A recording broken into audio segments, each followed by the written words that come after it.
ಕೊನೆ ದಿನದ ಚಳಿಗಾಲ ಅಧಿವೇಶನಕ್ಕೆ ಕ್ಷಣಗಣನೆ ಆರಂಭವಾಗಿದೆ. ಸುವರ್ಣಸೌಧದಲ್ಲಿ ನಡೀತಾ ಇರುವಂತಹ ಅಧಿವೇಶನಕ್ಕೆ ಇವತ್ತು ತೆರೆ ಬೀಳುತ್ತೆ. ಜನರ ಸಮಸ್ಯೆಗಳಿಗಿಂತ ರಾಜಕೀಯ ತೊಳಲಾಟಕ್ಕೆ ಈ ಬಾರಿಯ ಅಧಿವೇಶನ ಸಾಕ್ಷಿಯಾಗಿ ಹೋಗಿದೆ. ಚಳಿಗಾಲದ ಅಧಿವೇಶನ ಆರಂಭವಾಗಿ ಇವತ್ತಿಗೆ 15 ದಿನ.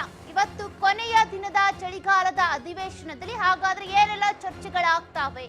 15 ದಿನಗಳಿಂದ ನಡೆದಂತಹ ಚಳಿಗಾಲದ ಅಧಿವೇಶನದಲ್ಲಿ ಏನೆಲ್ಲ ಚರ್ಚೆಗಳಾದ್ವು ಅದೆಲ್ಲವೂ ಕೂಡ ಒಂದಷ್ಟು ಲೆಕ್ಕಕ್ಕೆ ತೆಗೆದುಕೊಳ್ಳುವಂತ ವಿಚಾರಗಳು. ಇಲ್ಲಿವರೆಗೂ ಕೂಡ ಬರೀ ರಾಜಕೀಯ ತೊಳಲಾಟವೇ ಆಗೋಯ್ತು. ರಾಜಕೀಯ ತೊಳಲಾಟದ ಅಖಾಡವೇ ಆಗೋಗಿತ್ತು ಚಳಿಗಾಲದ ಅಧಿವೇಶನ. ಇವತ್ತು ಕೊನೆ ದಿನದ ಚಳಿಗಾಲದ ಅಧಿವೇಶನಕ್ಕೆ ಇನ್ನೇನು ಕ್ಷಣಗಣನೆ ಆರಂಭವಾಗಿದೆ. ಹಾಗಾದ್ರೆ ಸುವರ್ಣಸೌಧದಲ್ಲಿ ನಡೆಯುವಂತಹ ಇವತ್ತಿನ ಚಳಿಗಾಲದ ಅಧಿವೇಶನದಲ್ಲಿ ಯಾವೆಲ್ಲ ವಿಚಾರಗಳು ಮುನ್ನೆಲೆಗೆ ಬರ್ತಾವೆ? ಯಾವೆಲ್ಲ ವಿಚಾರಗಳನ್ನ ವಿಪಕ್ಷಗಳು ಚರ್ಚೆ ಮಾಡೋದಕ್ಕೆ ಶುರು ಮಾಡ್ತವೆ? ಉತ್ತರ ಕರ್ನಾಟಕದ ಸಮಸ್ಯೆ ಬಗ್ಗೆ ಹೆಚ್ಚಿನ ಆದ್ಯತೆ ಕೊಡಬೇಕು ಅಂತ ಇವತ್ತು ಅನ್ಕೊಂಡಿದ್ದಾರೆ. ಆದ್ರೆ ಎಷ್ಟರ ಮಟ್ಟಿಗೆ ಅದ್ರ ಬಗ್ಗೆ ಚರ್ಚೆಯಾಗುತ್ತೆ? ವಿಪಕ್ಷಗಳು ಎಷ್ಟರ ಮಟ್ಟಿಗೆ ಪ್ರಶ್ನೆಯನ್ನ ಮಾಡ್ತವೆ? ಸುವರ್ಣಸೌಧದಲ್ಲಿ ಇವತ್ತು ಸದ್ದು ಗದ್ದಲ ಉಂಟು ಮಾಡುವಂತಹ ವಿಚಾರಗಳು ಯಾವೆಲ್ಲ? ಡಿಕೆ ಶಿವಕುಮಾರ್ ಅವರ ಪ್ರಕರಣಕ್ಕೆ ಸಂಬಂಧಪಟ್ಟಂತೆ, ಇನ್ನು ಉತ್ತರ ಕರ್ನಾಟಕದ ಸಮಸ್ಯೆಗೆ ಸಂಬಂಧಪಟ್ಟಂತೆ ವಿಪಕ್ಷಗಳು ಪ್ರಶ್ನೆಗಳನ್ನ ರೈಸ್ ಮಾಡುವ ಸಾಧ್ಯತೆಗಳೇ ಹೆಚ್ಚಾಗಿದ್ದಾವೆ. ಯಾಕೆಂದ್ರೆ ಇವತ್ತು ಕೊನೆಯ ದಿನದ ಅಧಿವೇಶನ. ಏನೆಲ್ಲ ಸಮಸ್ಯೆಗಳನ್ನ ಮುನ್ನೆಲೆಗೆ ತರಬೇಕು, ಚರ್ಚೆ ಮಾಡಬೇಕು, ಆಡಳಿತಾರೂಢ ಪಕ್ಷವನ್ನ ಸಿಲುಕಿಸಬೇಕು ಸಂಕಷ್ಟಕ್ಕೆ ಅಂತ ಪ್ಲಾನ್ ಮಾಡ್ಕೊಂಡಿದ್ರು ಬಿಜೆಪಿ ನಾಯಕರು. ಅದ್ಯಾವುದು ಕೂಡ ಸದ್ಯಕ್ಕೆ ಅಷ್ಟರ ಮಟ್ಟಿಗೆ ಆಗಿಲ್ಲ. ಒಂದು 25% ಕೂಡ ಆ ರೀತಿ ನಡ್ಕೊಂಡಿಲ್ಲ ಬಿಜೆಪಿ ನಾಯಕರು. ಸಂಕಷ್ಟಕ್ಕೆ ಸಿಲುಕಿಸೋ ಬದಲು ಬರೀ ಜಮೀರ್ ಅವರ ವಿಚಾರನೆ ಒಂದಷ್ಟು 2-3 ದಿನಗಳ ಕಾಲ ಅದೇ ಚರ್ಚೆ ಆಗೋಯ್ತು. ಹಾಗಾಗಿ ಇವತ್ತಾದ್ರೂ ಉತ್ತರ ಕರ್ನಾಟಕದ ಚರ್ಚೆಗೆ ಮುಂದಾಗ್ತಾರ ಎಲ್ರು ಅಂತ ನೋಡ್ಬೇಕು. ಸ್ಪೀಕರ್ ಅವರು ಇವತ್ತು ಅದಕ್ಕೆ ಅಂತಾನೆ ಅವಕಾಶವನ್ನ ಕೊಡ್ತಾರೆ. ಹೇಗೆ ವಿಪಕ್ಷ ನಾಯಕ ಆರ್ ಅಶೋಕ್ ಸೇರಿದಂತೆ ಬಿಜೆಪಿ ನಾಯಕರು ಪ್ರಶ್ನೆಗಳನ್ನ ಹಾಕ್ತಾರೆ. ಉತ್ತರ ಕರ್ನಾಟಕದಲ್ಲಿ ಸಮಸ್ಯೆಗಳು ಅನೇಕ. ದಕ್ಷಿಣ ಕರ್ನಾಟಕಕ್ಕೆ ಬರೋದಾದ್ರೆ ಸಚಿವರು ಶಾಸಕರು ಭೇಟಿ ನೀಡೋದಕ್ಕೆ ಬಹಳ ಹತ್ರ ಇರೋದ್ರಿಂದ, ಬೆಂಗಳೂರಿಗೂ ದಕ್ಷಿಣ ಕರ್ನಾಟಕಕ್ಕೂ ಬಹಳ ಅಂತರ ಕಡಿಮೆ ಇರೋದ್ರಿಂದ ಸಾಕಷ್ಟು ಪದೇ ಪದೇ ಭೇಟಿ ನೀಡಬಹುದು, ಸಮಸ್ಯೆಗಳನ್ನ ಆಲಿಸಬಹುದು. ಆದ್ರೆ ಉತ್ತರ ಕರ್ನಾಟಕ ಹಾಗಲ್ಲ, ಬೆಂಗಳೂರಿನಿಂದ ತುಂಬಾ ದೂರ. ಹಾಗಾಗಿ ಸಮಸ್ಯೆಗಳನ್ನ ಆಲಿಸಬೇಕು, ಪರಿಹಾರ ಕೊಡ್ಬೇಕು ಅಂದ್ರೆ ಒಂದಷ್ಟು ಸಮಯ ಬೇಕಾಗುತ್ತೆ. ಇವತ್ತಾದ್ರೂ ಅಧಿವೇಶನದಲ್ಲಿ ಚರ್ಚೆ ಆಗುತ್ತಾ? ಅದನ್ನ ಕಾದ್ ನೋಡ್ಬೇಕಾಗುತ್ತೆ. ಇನ್ನು 2 ದಿನಗಳ ಕಾಲ ಅಧಿವೇಶನವನ್ನ ಮುಂದುವರಿಸಬೇಕು ಅಂತ ಬಿಜೆಪಿ ನಾಯಕರು ಪಟ್ಟು ಹಿಡಿಯುವಂತ ಸಾಧ್ಯತೆ ಇದೆ. ಯಾಕಂದ್ರೆ ಉತ್ತರ ಕರ್ನಾಟಕದ ಸಮಸ್ಯೆಗಳ ಬಗ್ಗೆ ಚರ್ಚೆ ಆಗಿಲ್ಲ.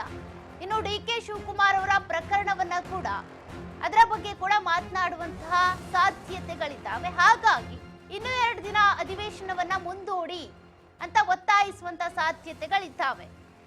ಡಿಕೆ ಶಿವಕುಮಾರ್ ಅವರ ಆದಾಯ ಮೀರಿ ಮಾಡಿದಂತಹ ಆಸ್ತಿಯ ಪ್ರಕರಣಕ್ಕೆ ಸಂಬಂಧಪಟ್ಟಂತೆ 200 ಕೋಟಿಗೂ ಅಧಿಕ ಆಸ್ತಿಯನ್ನ ಹೆಚ್ಚಾಗಿ ಮಾಡಿದ್ದಾರೆ ಎನ್ನುವಂತ ಆರೋಪಗಳ ಮೇರೆಗೆ ಒಂದಷ್ಟು ಪ್ರಕರಣಗಳೇನಿದ್ವು ಅದನ್ನ ಸಿಬಿಐಗೆ ವಹಿಸಿದ್ದಂತಹ ಬಿಜೆಪಿ ಸರ್ಕಾರದ ಆ ಕೇಸ್ಗಳನ್ನ ಈಗ ಆಡಳಿತದಲ್ಲಿರುವಂತಹ ಕಾಂಗ್ರೆಸ್ ಸರ್ಕಾರ ಹಿಂಪಡೆದಿದೆ. ರಾಜ್ಯ ಪೊಲೀಸ್ ಇಲಾಖೆಗೆ ವಹಿಸಿದೆ. ಅದೇ ರೀತಿಯಾಗಿ ಲೋಕಾಯುಕ್ತ ಇಲಾಖೆ ಬೇಕಿದ್ರೆ ತನಿಖೆ ನಡೆಸಲಿ ಅಂತ. ಆದ್ರೆ 80% ತನಿಖೆ ಆಗಿರುವಂತಹ ಈ ಪ್ರಕರಣವನ್ನ ಈಗ ವಾಪಸ್ ಪಡ್ಕೊಂಡು ರಾಜ್ಯ ಪೊಲೀಸ್ ಇಲಾಖೆಗೆ ವಹಿಸುವಂತ ಅವಶ್ಯಕತೆ ಏನಿತ್ತು ಅಂತ ಇವತ್ತು ಬಿಜೆಪಿಯ ನಾಯಕರು ಸದನದಲ್ಲಿ ಪ್ರಶ್ನಿಸುವಂತಹ ಸಾಧ್ಯತೆಗಳಿದ್ದಾವೆ. ಅದೇ ರೀತಿಯಾಗಿ ಉತ್ತರ ಕರ್ನಾಟಕದ ಸಮಸ್ಯೆಗಳಿಗೆ ಬರೋದಾದ್ರೆ ನಿನ್ನೆ BR ಪಾಟೀಲ್ ಅವರು ಅದನ್ನೇ ಮಾತನಾಡ್ತಾ ಇದ್ರು. ಉತ್ತರ ಕರ್ನಾಟಕಕ್ಕೂ ದಕ್ಷಿಣ ಕರ್ನಾಟಕಕ್ಕೂ ಬಹಳ ವ್ಯತ್ಯಾಸ ಇದೆ. ದಕ್ಷಿಣ ಕರ್ನಾಟಕಕ್ಕೆ ಬರೋದಾದ್ರೆ ಏನೇ ಸಮಸ್ಯೆಗಳಿದ್ರು ಕೂಡ ಬೆಂಗಳೂರಿಗೂ ದಕ್ಷಿಣ ಕರ್ನಾಟಕಕ್ಕೂ ಬಹಳ ಅಂತರ ಕಡಿಮೆ ಇದೆ. ಹಾಗಾಗಿ ಶಾಸಕರು ಅದೇ ರೀತಿಯಾಗಿ ಸಚಿವರು ಭೇಟಿ ನೀಡಬಹುದು, ಸಮಸ್ಯೆಗಳನ್ನ ಆಲಿಸಬಹುದು, ಪರಿಹಾರವನ್ನ ಕೊಡಬಹುದು, ಏನ್ ಸಮಸ್ಯೆಗಳಿದ್ದಾವೆ ಅಂತ ತಿಳ್ಕೋಬಹುದು. ಆದ್ರೆ ಉತ್ತರ ಕರ್ನಾಟಕಕ್ಕೆ ಬೆಂಗಳೂರಿನಿಂದ ಪ್ರಯಾಣ ಮಾಡಬೇಕು ಅಂತ ಅಂದ್ರೇನೆ, ಅಥವಾ ಉತ್ತರ ಕರ್ನಾಟಕದಿಂದ ಬೆಂಗಳೂರಿಗೆ ಬರಬೇಕು, ನಮ್ಮ ಸಮಸ್ಯೆಗಳನ್ನ ಅಹವಾಲುಗಳನ್ನ ಹೇಳ್ಕೋಬೇಕು ಅಂದ್ರೆ 11ರಿಂದ 12 ತಾಸುಗಳು ಬೇಕಾಗುತ್ತೆ ನಮ್ಮ ಜನರಿಗೆ. ಹಾಗಾಗಿ ಸಮಸ್ಯೆಗಳು ಹಾಗೆ ಉಳ್ಕೊಳ್ತಾ ಇದ್ದಾವೆ, ಜ್ವಲಂತ ಆಗ್ತಿದ್ದಾವೆ. ನಮ್ಮ ಸಮಸ್ಯೆಗಳಿಗೆ ಪರಿಹಾರ ಸಿಗ್ಬೇಕು ಅಂತ ಅಂದ್ರೆ ಅಧಿವೇಶನದಲ್ಲಿ ಇದರ ಬಗ್ಗೆ ಬಹಳ ಚರ್ಚೆ ಆಗ್ಬೇಕಾಗುತ್ತೆ. ಚರ್ಚೆ ಆದಾಗ ಮಾತ್ರ ಇದಕ್ಕೆ ಸರಿಯಾದ ಕಂಡ್ಕೊಳ್ಳೋದಕ್ಕೆ ಸಾಧ್ಯ. ಯಾಕೆಂದ್ರೆ ಎಲ್ಲರೂ ಕೂಡ ಬೆಂಗಳೂರಿಗೆ ಬಂದು ತಮ್ಮ ಅಹವಾಲುಗಳನ್ನ ಹೇಳ್ಕೊಳ್ಳೋದಕ್ಕಾಗಲ್ಲ, ಸಮಸ್ಯೆಗಳ ಬಗ್ಗೆ ಹೇಳೋದಕ್ಕಾಗಲ್ಲ. ಹಾಗಾಗಿ ಈ ಅಧಿವೇಶನ ಅಂತ ಇರೋದೇ ಇದಕ್ಕಾಗಿ. ಅದ್ರ ಬಗ್ಗೆ ನಾವು ಚರ್ಚೆ ಮಾಡಬೇಕಾಗುತ್ತೆ. ಕಾವೇರಿ ಹೋರಾಟ ಅಂತ ಬಂದಾಗ ಒಗ್ಗೂಡ್ತೇವೆ, ಅಡಕೆ ಬೆಳೆ ಸಮಸ್ಯೆ, ಕಾಫಿ ತೋಟದ ಸಮಸ್ಯೆ ಅಂತ ಬಂದಾಗ ಒಂದಾಗ್ತೇವೆ. ಆದ್ರೆ ಈ ರೀತಿ ಉತ್ತರ ಕರ್ನಾಟಕದ ಸಮಸ್ಯೆಗಳು ಬಂದಾಗ ಯಾಕೆ ಬೇರೆ ಬೇರೆ ಆಗ್ಬಿಡ್ತೀವಿ? ಅದ್ರ ಬಗ್ಗೆ ಕೂಡ ನಾವು ಧ್ವನಿ ಎತ್ತಬೇಕು ಅಂತ ನಿನ್ನೆ BR ಪಾಟೀಲ್ ಅವ್ರು ಹೇಳ್ತಾ ಇದ್ರು. ನಿಜಕ್ಕೂ ಕೂಡ ಅವ್ರು ಹೇಳುವಂತಹ ಮಾತುಗಳಲ್ಲಿ ಸತ್ಯನೇ ಇದೆ. ಉತ್ತರ ಕರ್ನಾಟಕದ ಸಮಸ್ಯೆಗಳು ಹಾಗೆ ಜ್ವಲಂತ ಆಗಿ ಉಳ್ಕೊಳ್ತಾ ಇದ್ದಾವೆ. ಹಾಗಾಗಿ ಇವತ್ತಿನ ಕೊನೆ ದಿನದ ಅಧಿವೇಶನದಲ್ಲಿ ಉತ್ತರ ಕರ್ನಾಟಕದ ಸಮಸ್ಯೆಗಳ ಬಗ್ಗೆ ಮಾತನಾಡ್ತಾರ. ಅದರಲ್ಲೂ ಕೂಡ ಕುಡಿಯೋ ನೀರಿನ ಸಮಸ್ಯೆ ಇದೆ, ರೈತರಿಗೆ ಸಮಸ್ಯೆ ಇದೆ, ಬರಗಾಲ ಅಂತ ಕರೆಸ್ಕೊಳ್ಳುವಂತಹ ಉತ್ತರ ಕರ್ನಾಟಕ ಭಾಗದಲ್ಲಿ ಅನೇಕ ಸಮಸ್ಯೆಗಳಿದ್ದಾವೆ, ವಿದ್ಯುತ್ ಸಮಸ್ಯೆ ಇದೆ. ಇದೆಲ್ಲದ್ರ ಬಗ್ಗೆ ಕೂಡ ಇವತ್ತು ಚರ್ಚೆ ಮಾಡ್ತಾರ. ವಿಪಕ್ಷಗಳು ಅದೇ ರೀತಿಯಾಗಿ ಆಡಳಿತಾರೂಢ ಪಕ್ಷದ ಮಧ್ಯೆ ಯಾವ ರೀತಿಯಾಗಿ ಜಟಾಪಟಿ ನಡೆಯುತ್ತೆ, ಇವತ್ತಿನ ಅಧಿವೇಶನ ಏನೆಲ್ಲ ಚರ್ಚೆಗಳಿಗೆ ಸಾಕ್ಷಿ ಆಗುತ್ತೆ, ಕಾದ್ ನೋಡ್ಬೇಕಾಗುತ್ತೆ.